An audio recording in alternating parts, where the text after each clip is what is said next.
পাঁচ ধরনের ক্লাসিফিকেশন পেয়েছি। একটা হচ্ছে লং বোন, শর্ট বোন, ফ্ল্যাট বোন, ইরেগুলার, সিসাময়েড বোন। আচ্ছা, সিসাময়েড বোনের এক্সাম্পল কি ছিল? প্যাটেলা। তোমরা চেনো প্যাটেলা কোথায় কোথায়? দেখাও তো। আচ্ছা ঠিক আছে, তুমি বলো তো লং বোনের এক্সাম্পল কি কি হবে?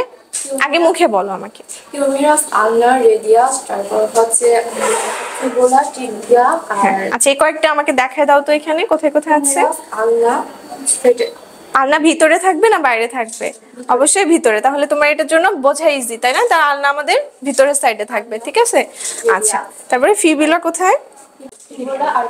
হ্যাঁ ঠিক আছে। আর তোমার এটা কি? হিপ বোন। আমাদের শর্ট বোনের মধ্যে কোন কোনটা ছিল? কার্পাল, টার্সাল ছিল। কার্পাল কোথায় আর টার্সাল কোথায় থাকবে? হাতের এখানে, আর টার্সাল পায়ের কাছে। আচ্ছা, তো নিচে নামতে হবে না, সমস্যা নেই। আর ফ্ল্যাট বোন কারা কারা ছিল?